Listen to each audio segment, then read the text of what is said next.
Our reading tonight came from Exodus chapter 25. This is right after they have entered into their covenant with God. And God has taken them as His people.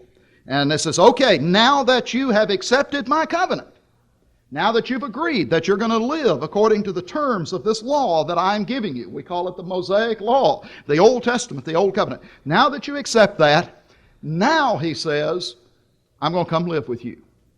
And I want you to build me a tent, a tabernacle, so I can come dwell there in your midst. Exodus chapter 25, I'll not read all of the verses again, but notice in verse 8 especially, let them construct a sanctuary for me that I may dwell among them. A sanctuary, a tabernacle, a dwelling place. And so they do. And the next several chapters give details about instructions for the making the tabernacle and all of its furnishings. And then after that, we have several chapters that describe their making it, according to all of those exact details. It's actually the biggest chunk of the law of Moses, devoted to that single topic of the building of the tabernacle. Half of the book of Exodus is devoted to that, more devoted to that than any other topic in the law of Moses, is how they are to build this tabernacle, this dwelling place for God. But understand, they're making a tent. And so when they finish, it's going to be God camped right there at the base of the mountain with them. So over here are the tents of Judah, over here are the tents of Dan, there in the middle, the tent of God, who is dwelling among them. The construction comes to its completion at the end of Exodus. Turn there. In Exodus chapter 40, if you will turn over to those last verses right there, and pick up reading with me in verse 33. It says, and he erected the court all around the tabernacle, and altar, and hung up the veil for the gateway of the court. Thus Moses finished the work. They get the tabernacle built. Now notice what happens when they build the tabernacle. It says, then the cloud. Now the cloud represented God's presence there. The cloud covered the tent of meeting, this tabernacle, and the glory of the Lord filled the tabernacle. And Moses was not able to enter the tent of meeting because the cloud had settled on it and the glory of the Lord filled the tabernacle. What happened? God moved in. They built him a tent, and the glory of the Lord came and filled that tent. That was a visible way of God saying to them, here I am. I am going to dwell in your midst. I'm going to be present among you. So that they were His people. And we have in this Old Testament system, this became the very center of worship, the very center of the religious life of the children of Israel. This is where they would offer their sacrifices, where their priests were. Everything revolved around this tabernacle where God dwelt in their midst. And at this tabernacle, this central place, it's the most important part of everything about who and what they were. I sometimes describe this as basically it's the beginning of the solution to the problem of sin. It's a temporary solution to this problem of man's sin having separated him from God and him needing to be brought back into fellowship. How's it a temporary solution? Well, it's not permanent. It only applied to the Israelites. Didn't apply to all mankind, and everybody needs to be restored to fellowship with God. The only thing they really had for their sacrifices were the blood of bulls and goats, and that was inadequate. And it was really kind of a hands-off. It was, yes, I'm going to dwell among you, but you remember who went into the tabernacle? Basically nobody. The priest could go in the front room, but the back room that was actually the most holy place, the Holy of Holies, God's actual dwelling place, only the high priest and only once a year and only under very restricted circumstances. It's like I'm here, but stand back and be real careful. It's like we're going to try this and see if God and man can get along together. See if I'll let you do these things for your sin and see if I can dwell among you. It was the beginning of a solution to the problem of sin, a sort of a temporary solution to the problem of sin. But I must tell you, it was also a conditional solution to the problem of sin. Over in the book of Leviticus, if you'll turn over there to the 26th chapter, In Leviticus chapter 26, God began to detail the blessings that would come upon them as a nation if they were faithful to this covenant, and the curses that would come upon them if they were unfaithful. And if they were unfaithful, among the curses that would eventually come upon them, he said in verse 31 was, I will lay waste your cities and will make your sanctuaries desolate, and I will not smell your soothing aromas. That is, the sacrifices which you offer.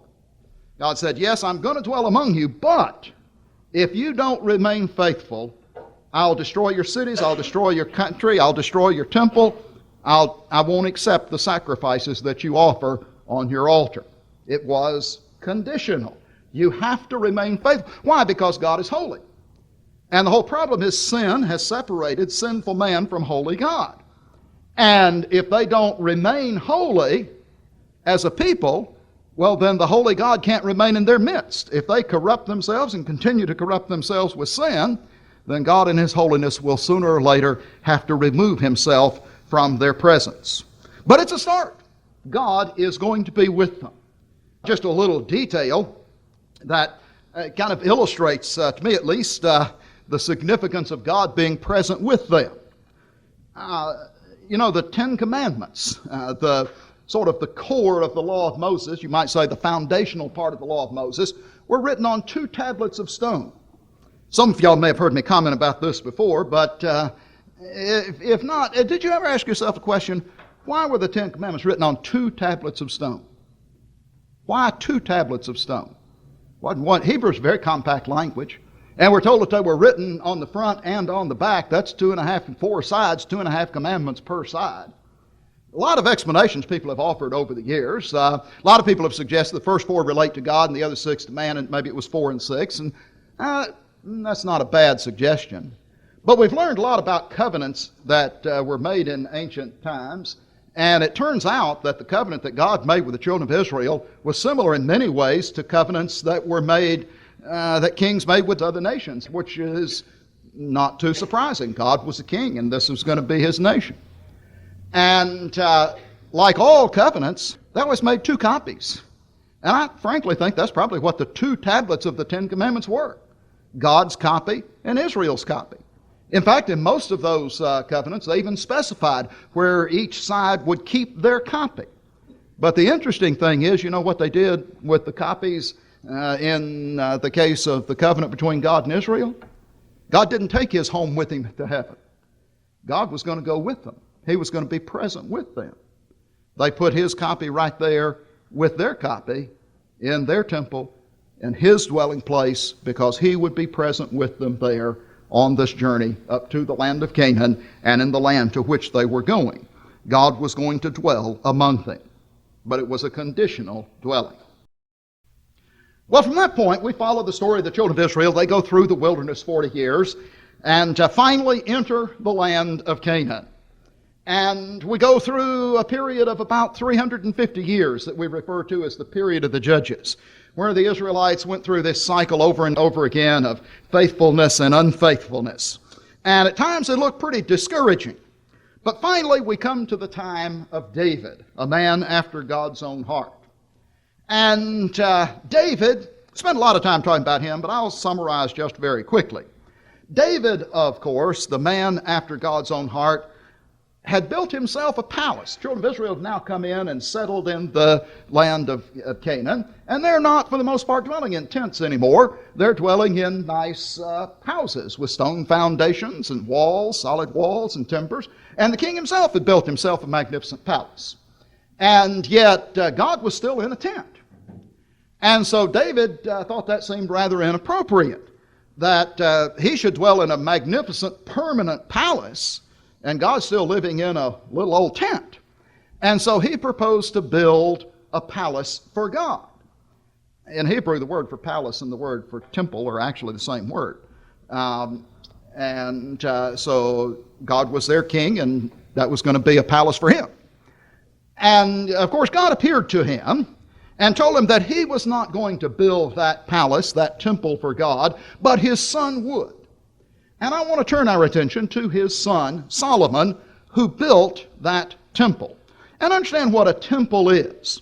A temple, well, I've already suggested it's a palace, But another way to describe a temple is very simply, it's a permanent version of a tabernacle. A tabernacle is a tent. It's designed to be temporary and portable. The temple is just the same thing. It's the dwelling place, and in this case, a dwelling place for God. But it's a dwelling place that is permanent. It's going to sit on foundations with permanent walls and beams of cedar and hewn stone and so forth. So, temple, just a permanent version of the tent or tabernacle. But that was the whole point. We have, come to this stage where we are now in the land of Canaan.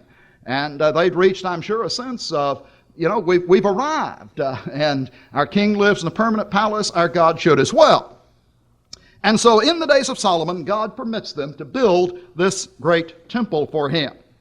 And there are several chapters that describe this, but I want to turn to the account in 2 Chronicles and the 5th chapter, where we have a description not of the building, but of what happened when they got the temple built. In 2 Chronicles chapter 5, verse 1, it says, "Thus all the work that Solomon performed for the house of the Lord was finished. And Solomon brought in the things that David his father had dedicated, even the silver and the gold and all the utensils, and put them in the treasuries of the house of God." So they finish the temple, and now they're going to move all the stuff in out of the tabernacle into it. The things like the lampstand and the altar of incense and so forth. Most especially down in verse 7, the most important item, the priest brought the ark of the covenant of the Lord to its place in the inner sanctuary of the house, to the Holy of Holies, under the wings of the cherubim. That ark of the covenant was the throne of God. In fact, many times we read in the Psalms, for example, about God being enthroned above the cherubim. And so they brought that in, and they put that there in the most holy place. And when they come out in verse 11, it says, "When the priest came forth from the holy place, for all the priests who were present had sanctified themselves without regard to divisions." It says, "And all the Levitical singers, Asaph and Heman and a bunch of others, were standing there. They had their instruments with them. They were blowing trumpets."